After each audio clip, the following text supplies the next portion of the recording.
Hello children, ಈ ಒಂದು ವಿಡಿಯೋದಾಗ ಒಂದು ಪಾಪ್ಯುಲೇಷನ್ ಇಂಟ್ರಾಕ್ಷನ್ ಬಗ್ಗೆ ನಾವು ಸ್ಟಡಿ ಮಾಡೋರಿದ್ವಿ. ಅದು ಯಾವುದಂತಂದ್ರೆ ಪ್ಯಾರಾಸೈಟಿಸಮ್ ಅಂತೆ.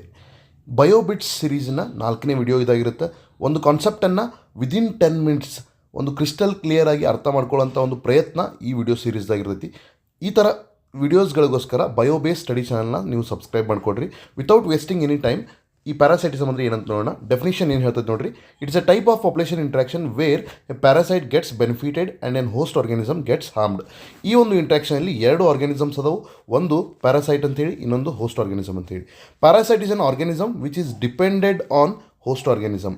ಈ ಒಂದು ಪ್ರಾಣಿ ಪ್ಯಾರಾಸೈಟ್ ಅನ್ನೋದು ಹೋಸ್ಟ್ ಆರ್ಗಾನಿಸಮ್ ಅನ್ನೋ ಪ್ರಾಣಿ ಮೇಲೆ ಅವಲಂಬಿತವಾಗಿರುತ್ತೆ. ಯಾಕೆ ಅವಲಂಬಿತವಾಗಿರುತ್ತೆ ನೋಡಿರಿ. Parasite is A organism that depends on host organism for free lodging and meals. ತನ್ನ ವಸತಿಗಾಗಿರ್ಬೋದು ಅಥವಾ ತನ್ನ ಊಟಕ್ಕೂ ನ್ಯೂಟ್ರಿಷನ್ಗೋಸ್ಕರ ಆಗಿರ್ಬೋದು ಇನ್ನೊಂದು ಪ್ರಾಣಿ ಮೇಲೆ ಅವಲಂಬಿತವಾಗಿರುತ್ತೆ. ಈ ಥರ ಒಂದು ಇಂಟ್ರಾಕ್ಷನ್ನ ನಾವೇನು ಕರಿತೀವಿ, ಪ್ಯಾರಾಸೈಟಿಸಮ್ ಅಂತ ಕರಿತೀವಿ.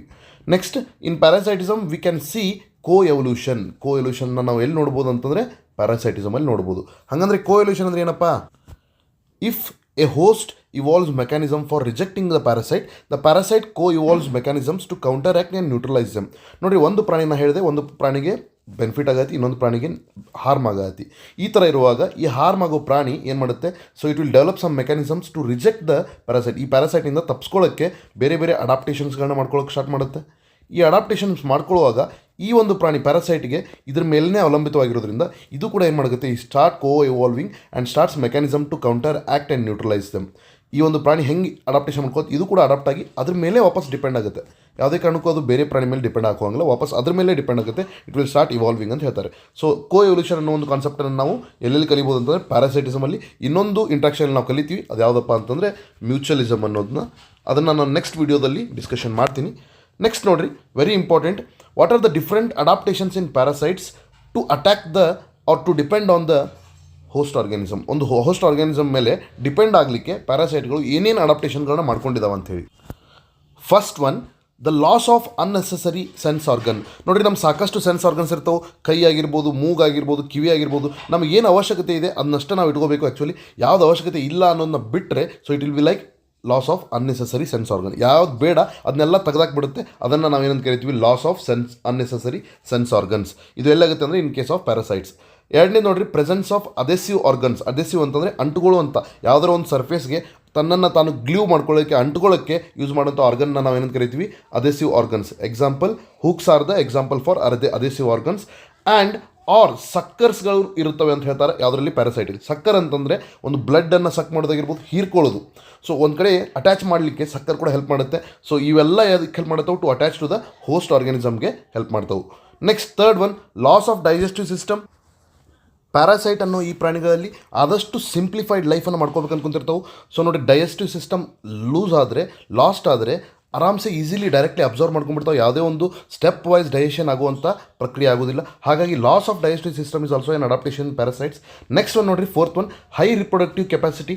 ಸೊ ಆದಷ್ಟು multiplication rate very very high ಇರುತ್ತೆ. ತಮ್ಮನ್ನು ತಾವು ಜಾಸ್ತಿ ಮಲ್ಟಿಪ್ಲೈ ಮಾಡ್ಕೊತಾವೆ inside the host organism. And fifth is complex life cycle involving 2 or intermediate host.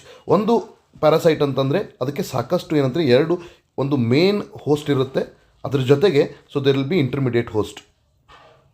So they will be carrying out 2 different life cycle, sexual life cycle ಹಾಗೂ asexual life cycle ಅಂತೇಳಿ. Main ಹೋಸ್ಟಲ್ಲಿ usually sexual life cycle ಆಗುತ್ತಿರುತ್ತೆ and intermediate ಹೋಸ್ಟಲ್ಲಿ asexual life cycle ಆಗ್ತಿರುತ್ತೆ. So ಈ ರೀತಿ ಒಂದು main ಹೋಸ್ಟನ್ನು next ಅರ್ಧ ಜೀವನನ ಬೇರೆ ಇಂಟರ್ಮೀಡಿಯೇಟ್ ಹೋಸ್ಟಲ್ಲಿ ಕಳೀತಿರ್ತಾವೆ. ಆ ಇಂಟರ್ಮೀಡಿಯೇಟ್ ಹೋಸ್ಟನ್ನು 2 ಅಥವಾ 3 ಪ್ರಾಣಿಗಳಲ್ಲಿ ತಮ್ಮ ಅಸೆಕ್ಷುವಲ್ ಲೈಫ್ ಸೈಕಲ್ನ ಮುಗಿಸ್ತಿರ್ತಾವೆ. ಹಾಗಾಗಿ for example human liver fluke ಅನ್ನೋದು ನೋಡಿರಿ. So it has got 2 intermediate host. Snail ಮತ್ತು ಫಿಶಸ್ಸಲ್ಲಿ ಕೂಡ ಏನಂತಾರೆ ಆ ಸೆಕ್ಷುವಲ್ ಲೈಫ್ ಸೈಕಲ್ನ ಮುಗಿಸುತ್ತೆ. ಮೇನ್ ಸೆಕ್ಷುವಲ್ ಲೈಫ್ ಸೈಕಲ್ನ ಹ್ಯೂಮನ್ಸಲ್ಲಿ ಮುಗಿಸುತ್ತೆ, ರೈಟ್? ಇದೇ ರೀತಿ ಮಲೇರಿಯಲ್ ಪ್ಯಾರಾಸೈಟ್ ಅಂತ ನಾವು ಕರೆಯುವಂಥ ಪ್ಲಾಸ್ಮೋಡಿಯಂ ಆಗಿರ್ಬೋದು, which is a protozoan protist. ಇದಕ್ಕೆ ಕೂಡ ಒಂದು ವೆಕ್ಟರ್ ಬೇಕು. ಆ ಒಂದು ಡಿಸೀಸ್ ಕಾಸ್ ಮಾಡ್ತಿರುತ್ತೆ. ನಮಗೆ ಮಲೇರಿಯಾ ಅನ್ನೋ ಡಿಸೀಸನ್ನು ಡೈರೆಕ್ಟ್ಲಿ ಕಾಸ್ ಮಾಡೋದಿಲ್ಲ, but it takes the help of a vector called as female Anopheles mosquito. Female Anopheles mosquito ಅಲ್ಲಿ ಏನಂತಂದರೆ, ಫಿಮೇಲ್ ಅನಾಫಲಸ್ ಮೊಸ್ಕಿಟೋ ಅಲ್ಲಿ ಸೆಕ್ಷುವಲ್ ಲೈಫ್ ಸೈಕಲ್ ಆಗುತ್ತೆ, ಹಾಗೆ ಅಸೆಕ್ಷುವಲ್ ಲೈಫ್ ಸೈಕಲ್ ಇಲ್ಲಿ ಹ್ಯೂಮನ್ಸಲ್ಲಿ ಆಗುತ್ತೆ. ಈ ರೀತಿ ಪ್ರೈಮರಿ ಹೋಸ್ಟ್ ಹಾಗೂ ಇಂಟರ್ಮೀಡಿಯೇಟ್ ಹೋಸ್ಟ್ ಅಂತೇಳಿ ಬೇರೆ ಬೇರೆ ಆಗ್ತಿರ್ತಾವೆ. ಇಲ್ಲಿ ಹ್ಯೂಮನ್ ಇರೋದು ಇಂಟರ್ಮೀಡಿಯೇಟ್ ಹೋಸ್ಟ್ ಆಗುತ್ತೆ, intermediate. And female Anopheles mosquito is the primary host. Yes. So ಈ ರೀತಿ ಒಂದು ಕಾಂಪ್ಲೆಕ್ಸ್ ಲೈಫ್ ಸೈಕಲ್ನ ನಾವು ನೋಡ್ಬೋದು ಪ್ಯಾರಾಸೈಟ್ಸಲ್ಲಿ. This is a very important topic. Adaptation parasites ನಿಮ್ಮ ಬೋರ್ಡ್ ಎಕ್ಸಾಮ್ಗೂ ಇಂಪಾರ್ಟೆಂಟ್, ಹಾಗೆ ನೀಟ್ ಹಾಗೂ CET ಎಕ್ಸಾಮ್ಸ್ಗಳಿಗೂ ಕೂಡ important. Here you can see the human liver fluke and this is a snail which is the intermediate host for it. And next ನೋಡಿರಿ, affect of the parasites on the host. ಪ್ಯಾರಾಸೈಟ್ಗೆ ಯಾವಾಗಲೂ plus ಆಗುತ್ತೆ ಅಂತ ಹೇಳಿದ್ರೆ ನಾನು, ಹೋಸ್ಟ್ಗೆ minus ಆಗುತ್ತೆ. So it will reduce the survival rate, growth and reproduction of the host. ಒಂದು ಹೋಸ್ಟ್ ಆರ್ಗಾನಿಸಮನ್ನು ಸರ್ವೈವಲ್, ಗ್ರೋತ್ ಹಾಗೂ ರಿಪ್ರೊಡಕ್ಷನ್ ರೇಟನ್ನು ಕೂಡ ಏನು ಮಾಡುತ್ತೆ, ಕಮ್ಮಿ ಮಾಡುತ್ತೆ. ಅದ್ರ ಜೊತೆಗೆ makes the host physically weak and more easy prey for predators. ಈ ಒಂದು ಹೋಸ್ಟನ್ನು ತಿನ್ನುವಂಥ ಬೇರೆ ಪ್ರಿಡೇಟರ್ಸ್ಗಳಿಗೆ ಅದು ಈಸಿ ಆಗುತ್ತೆ, ಈಸಿಯಾಗಿ ಪ್ರೇ ಆಗಿಬಿಡುತ್ತೆ, ಯಾಕಂದರೆ ವೀಕ್ ಆಗಿರುತ್ತೆ. ನೆಕ್ಸ್ಟ್ ನೋಡಿರಿ, ಪ್ಯಾರಾಸೈಟ್ಸಲ್ಲಿ 2 ಥರ ಪ್ಯಾರಾಸೈಟ್ಸ್ಗಳು, ಎಕ್ಟೋ ಪ್ಯಾರಾಸೈಟ್ ಹಾಗೂ ಎಂಡೋ ಪ್ಯಾರಾಸೈಟ್ ಅಂತೇಳಿ. Ectoparasite as the name itself says, ecto ಅಂತಂದರೆ ಔಟ್ಸೈಡ್ ದ ಬಾಡಿ ಆಫ್ ಹೋಸ್ಟಿನ ಒಂದು ಬಾಡಿಯನ್ನು ಹೊರಗಡೆ ಇದ್ದು ಆ ಒಂದು ಬಾಡಿಗೆ ಹಾರ್ಮ್ ಮಾಡ್ತಾ ಇದ್ದರೆ ಅದನ್ನು ಎಕ್ಟೋ ಪ್ಯಾರಾಸೈಟ್ ಅಂತ ಕರಿತೀವಿ. ಒಂದು ಹೋಸ್ಟ್ ಬಾಡಿಯ ಒಳಗಡೆ ಇದ್ದು ಹೋಸ್ಟನ್ನು ಹಾರ್ಮ್ ಮಾಡ್ತಾ ಇದ್ದರೆ will be calling it as endoparasite. Some of the examples ನಿಮ್ಮ ಟೆಕ್ಸ್ಟ್ ಬುಕ್ಕಲ್ಲಿ ಮೆನ್ಷನ್ ಮಾಡಿರೋದು ನೋಡಿರಿ. ಲೈಸ್ ಅಂದರೆ ಹೇನ್ಗಳು. ಆ ಹೇನ್ಗಳು ನಮ್ಮ ಹ್ಯೂಮನ್ಸ್ ಮೇಲೆ ಇರೋದ್ರಿಂದ ಹ್ಯೂಮನ್ಸ್ಗಳಿಗೆ ಸಾಕಷ್ಟು ತೊಂದರೆ ಕೊಡ್ತವೆ. ಹಾಗೆ ಟಿಕ್ಸ್ ಆನ್ ದ ಡಾಗ್ಗಳ ಮೇಲೆ ಹಾಗೂ ಬೇರೆ ಬೇರೆ ಪ್ರಾಣಿಗಳ ಮೇಲೆ ಉಣ್ಣೆ ಇರುತ್ತೆ, ಅದನ್ನು ನಾವು ಟಿಕ್ಸ್ ಅಂತ ಕರಿತೀವಿ. Next copepods on the marine fishes. And lastly there is a parasitic plant called as Cuscuta which is a dependent plant for its nutrition on other plants. ಅದರಲ್ಲಿ ಯಾವುದೇ ಒಂದು ಕ್ಲೋರೋಫಿಲ್ ಇಲ್ಲ, ಹಾಗಾಗಿ ಬೇರೆ ಒಂದು ಪ್ಲಾಂಟಿನ ಮೇಲೆ ತನ್ನ ಊಟಕ್ಕಾಗಿ ಡಿಪೆಂಡ್ ಆಗಿರುತ್ತೆ. ಹಾಗಾಗಿ ಇವೆಲ್ಲ ಏನಪ್ಪ ಎಕ್ಸಾಂಪಲ್ಸ್ ಫಾರ್ ಎಕ್ಟೋ ಪ್ಯಾರಾಸೈಟ್ಸ್. ಒಂದು ಹೋಸ್ಟ್ ಬಾಡಿನ ಹೊರಗಡೆ ಇದ್ದಾವೆ. ಲೈಸ್ ಆನ್ ಹ್ಯೂಮನ್ಸ್ ಆಗಿರ್ಬೋದು, ಟಿಕ್ಸ್ ಆನ್ ಡಾಗ್ಸ್ ಆಗಿರ್ಬೋದು, copepods on the marine fishes ಆಗಿರ್ಬೋದು, and even Cuscuta plant. Next endo ಪ್ಯಾರಾಸೈಟ್ಸ್ಗೆ ಎಕ್ಸಾಂಪಲ್ ನಾವು ನೋಡ್ಬೋದು, ಮಲೇರಿಯಾ ಆಗಿರ್ಬೋದು, ನೆಕ್ಸ್ಟ್ ಫ್ಯಾಸಿಯೋಲಾ ಹೆಪಾಟಿಕಾ ಆಗಿರ್ಬೋದು, ನೆಕ್ಸ್ಟ್ ನಮಗೆ ಟೇಪ್ ವರ್ಮ್, ನಾವು ಜಂತ್ ಅಂತ ಏನು ಹೇಳ್ತೀವಿ, tapeworm, even that is an endoparasite. So ಇವುಗಳಲ್ಲಿ life cycle is very complex. ಇವುಗಳಲ್ಲಿ ಯಾವುದೇ ಹೂಕ್ಸ್ ಇರೋದಿಲ್ಲ, ಸಕ್ಕರ್ಸ್ ಇರೋದಿಲ್ಲ, ಯಾಕಂದರೆ ಬಾಡಿ ಒಳಗಡೆ ಇರ್ತವೆ. ಆಲ್ರೆಡಿ ಒಂದು ಹೋಸ್ಟ್ ಬಾಡಿ ಒಳಗಡೆ ಇರೋದ್ರಿಂದ ಇವುಗಳ ಅಗತ್ಯತೆ ಇರೋದಿಲ್ಲ. ಎಲ್ಲಿ ಹುಕ್ಸು ಸಕ್ಕರ್ಸನ್ನು ನೋಡ್ಬೋದು ಅಂತಂದರೆ ಎಕ್ಟೋ ಪ್ಯಾರಾಸೈಟ್ಸ್ಗಳಲ್ಲಿ ನಾವು ಹುಕ್ಸ್ ಆ್ಯಂಡ್ ಸಕ್ಕರ್ಸ್ ನೋಡ್ಬೋದು. ಇಲ್ಲಿ ನೋಡ್ಬೋದು ನಾವು. So there is morphological and anatomical features simplified ಭಾಳ ಇದೆ. There is no hooks, there is no suckers, and even the reproductive rate is very very high here. So ಒಳಗಡೆ ಇರೋದ್ರಿಂದ, ಹೋಸ್ಟಿನ ಬಾಡಿ ಒಳಗಡೆ ಇರೋದ್ರಿಂದ, so they are easily multiplying themselves, ತಮ್ಮನ್ನು ತಾವು multiply ಮಾಡ್ಕೊತ ಹೋಗ್ತಾವು ನಂಬರ್ಸಲ್ಲಿ. ಸೊ ಇಲ್ಲಿ ನೋಡ್ಬೋದು ನಾವು, these are the lies on the humans and these are the copepods on the fishes and this is the Cuscuta plant.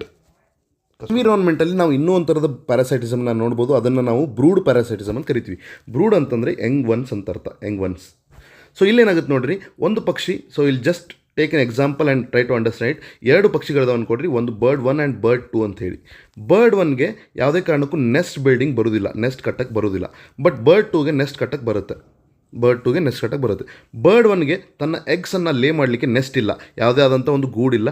ಹಾಗಾಗಿ ಏನು ಮಾಡುತ್ತೆ, ತನ್ನ ಒಂದು ಎಗ್ಸನ್ನು ಬರ್ಡ್ 2 ಕಟ್ಟಿರೋ ನೆಸ್ಟಲ್ಲಿ ಇಟ್ಬಿಡುತ್ತೆ. ಸೊ ಇವಾಗ ಈ ಬರ್ಡ್ 2ನ ನಾವು ಏನಂತ ಕರಿತೀವಿ, ಹೋಸ್ಟ್ ಬರ್ಡ್ ಅಂತ ಕರಿತೀವಿ. ಆ್ಯಂಡ್ ಬರ್ಡ್ 1ಅನ್ನು ನಾವು ಪ್ಯಾರಾಸೈಟಿಕ್ ಬರ್ಡ್ ಅಂತ ಕರಿತೀವಿ. ಯಾಕಂದರೆ ನೋಡಿರಿ, ಬರ್ಡ್ 1ಗೆ ನೆಸ್ಟ್ ಇಲ್ಲ, ಆದರೆ ತನ್ನ ಒಂದು ಮೊಟ್ಟೆಯನ್ನು ಇಡಲಿಕ್ಕೆ ಜಾಗ ಬೇಕು. ಸೊ ಬರ್ಡ್ 1 ಏನು ಮಾಡಿತು, ಬರ್ಡ್ 2 ಮೇಲೆ ಡಿಪೆಂಡ್ ಆಗಿದೆ. ಸೊ ಹಾಗಾಗಿ this is called as brood parasitism. ಇದನ್ನು ನಾವು ನೇಚರಲ್ಲಿ ಬಹಳಷ್ಟು ಸಿಂಪಲ್ಲಾಗಿ ನೋಡಬೇಕಂದ್ರೆ ಒಂದು ಎಕ್ಸಾಂಪಲ್ನ ಯಾವ್ದು ನೋಡ್ತೀವಿ ಅಂದರೆ ಕುಕ್ಕು ಬರ್ಡ್ ಅಥವಾ ಕೋಯಲ್. ನಾವು ಕನ್ನಡದಲ್ಲಿ ಏನು ಕೋಗಿಲೆ ಅಂತ ಕರಿತೀವಿ, ಕೋಗಿಲಿಗೆ ನಾವು ಹೆಸರೇನು ಕುಕ್ಕು ಅಥವಾ ಕೋಯಲ್ ಬರ್ಡ್ ಅಂತ ಕರಿತೀವಿ. ಇದಕ್ಕೆ ನೆಸ್ಟ್ ಕಟ್ಟಕ್ಕೆ ಬರೋದಿಲ್ಲ. ಅದಕ್ಕೆ ಏನು ಮಾಡುತ್ತೆ, ಕಾಗೆ ಕಟ್ಟುವ ಒಂದು ನೆಸ್ಟಲ್ಲಿ ತನ್ನ ಒಂದು ಎಗ್ಸನ್ನು ಹೋಗಿ ಇಟ್ಬಿಡುತ್ತೆ.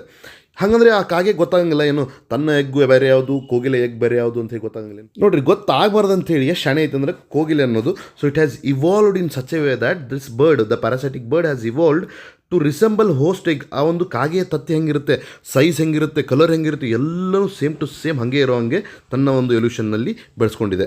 ಈ ರೀತಿ ಮಾಡೋದನ್ನು ನಾವು ಬ್ರೂಡ್ ಪ್ಯಾರಾಸೈಟಿಸಮ್ ಅಂತ ಕರಿತೀವಿ. Yes, so this was about the parasitism in different animals. Plus minus relationship. ಒಂದು ಪ್ರಾಣಿಗೆ ಹೆಲ್ಪ್ ಆಗುತ್ತೆ, ಅದು ಪ್ಯಾರಾಸೈಟಿಗೆ. ಇನ್ನೊಂದು ಪ್ರಾಣಿಗೆ ಹಾರ್ಮ್ ಆಗುತ್ತೆ, ಅದನ್ನು ನಾವು ಹೋಸ್ಟ್ ಆರ್ಗಾನಿಸಮ್ ಅಂತ ಕರಿತೀವಿ. ಒಂದು ಪ್ರಿವಿಯಸ್ ಇಯರ್ ಕ್ವಶನ್ ಇದೆ ನೋಡಿರಿ, ಇದನ್ನು ಆನ್ಸರ್ ಮಾಡಲಿಕ್ಕೆ ಟ್ರೈ ಮಾಡಿರಿ. ಕಮೆಂಟ್ ಸೆಕ್ಷನಲ್ಲಿ ನಿಮ್ಮ ಆನ್ಸರ್ನ ಟೈಪ್ ಮಾಡಿ ಹಾಕಿ. ಈ ಥರ ಇನ್ಫಾರ್ಮೇಟಿವ್ ವೀಡಿಯೋಸ್ಗೆ 10 ನಿಮಿಷದಲ್ಲಿ ಒಂದೊಂದು ಕಾನ್ಸೆಪ್ಟನ್ನು ನಾನು ಕ್ರಿಸ್ಟಲ್ ಕ್ಲಿಯರಾಗಿ ನಿಮಗೆ ಅಂಡರ್ಸ್ಟ್ಯಾಂಡ್ ಮಾಡಿಸ್ತಾ ಹೋಗ್ತೀನಿ. ಅದಕ್ಕೆ ನೀವು ಏನಂತಂದರೆ ನಮ್ಮ ಬಯೋ ಬೇಸ್ ಸ್ಟಡಿ ಚಾನಲ್ನ ಸಬ್ಸ್ಕ್ರೈಬ್ ಮಾಡಿಕೊಡ್ರಿ. 2026 ನಿಮ್ಮ ಟಾರ್ಗೆಟ್ ಆಗಿರಲಿ. ಇದೇ ರೀತಿ ಇನ್ನೊಂದು ಇನ್ಫಾರ್ಮೇಟಿವ್ ವೀಡಿಯೋ ಜೊತೆ ನಿಮ್ಮನ್ನ ಭೇಟಿ ಆಗ್ತೀನಿ. ಅಲ್ಲಿವರೆಗೂ ನಮಸ್ಕಾರ.